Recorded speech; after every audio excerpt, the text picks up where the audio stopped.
What made you stand your ground and fight? God made me do it. I don't have no clue why I did it. If you would have asked me a few minutes before, if something like this is going to happen, what are you going to do? I would say run for my life. I would have not dare go fight with a machete, a knife that could reach me. And if he throws it at me, I didn't know what other weapons he might have on him. Just I had an adrenaline rush. I was not afraid. I don't know why I was not afraid. I just had to go in and save people. David Menzies for Rebel News here in Monsey, New York. Well, I'm with Mr. Josef Gluck. He was here in Rabbi Rottenberg's house last month when a man with a machete attempted, presumably, a massacre of the occupants inside this house. Many people, Mr. Gluck, are labeling you a hero.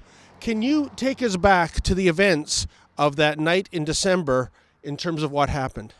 Starting at Saturday night, it was a Hanukkah candle lighting ceremony in the Rabbi's house. The Rabbi just finished the ceremony. The Rabbi went into his private room.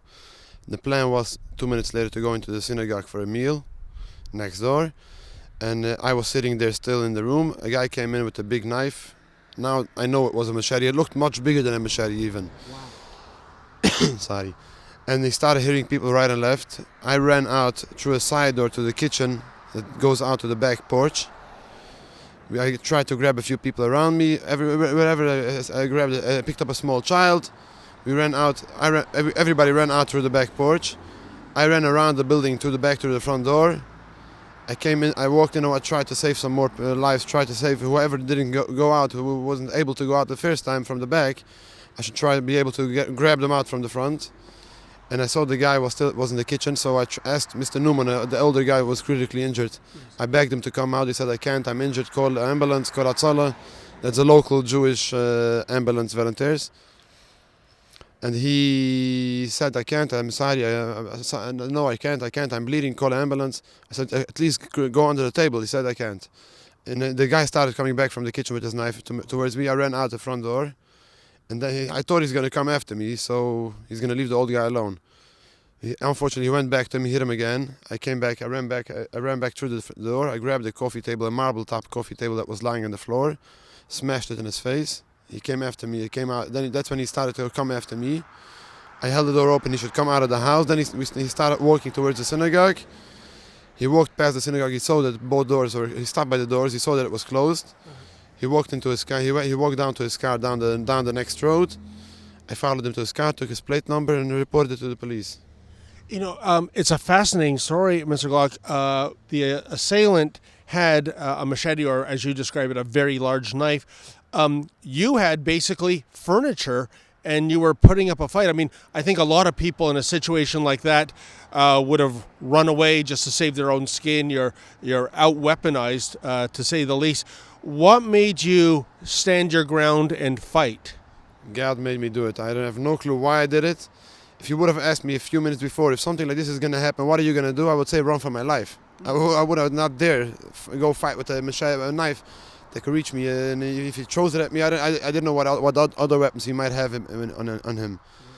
Just I had an adrenaline rush. I was not afraid. I don't know why I was not afraid. I just had to go in and save people. Yeah, I would say you're right. You're probably operating on pure adrenaline. I would suggest, after you said he was hitting people left and right, that without your intervention, we would likely be reporting on a massacre here.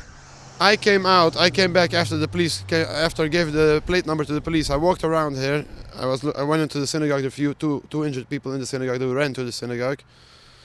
And I was looking, only 5 ambulances went away. Where are all the other injured people? I was sure there were at least a dozen other injured guys. I was afraid God forbid, they need a chapel here. They're going to build a chapel here. I was sure the catastrophe is much bigger than it was.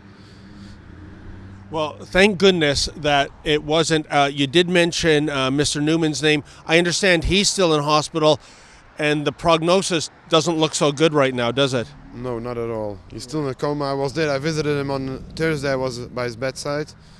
Didn't look good. If I can ask you, Mr. Gluck, moving forward, for people like you, people in the Jewish communities in New York and New Jersey, what do you think they should be doing in the here and now to protect themselves, to make sure they don't join that victims list? Be aware of your surroundings. If you see something, say something, as they say, or do something, as I did. Or pray. And pray to God that He should protect us. He is the one protecting us anyhow.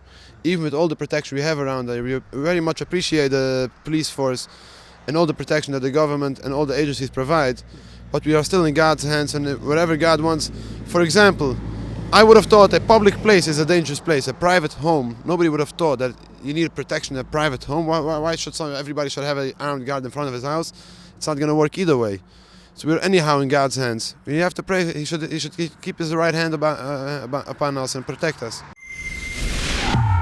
Hey folks, my cameraman Efren and I came down to the New York City area for 4 days to delve into why there has been a sudden rash of violent anti-Semitic acts in the New York, New Jersey area.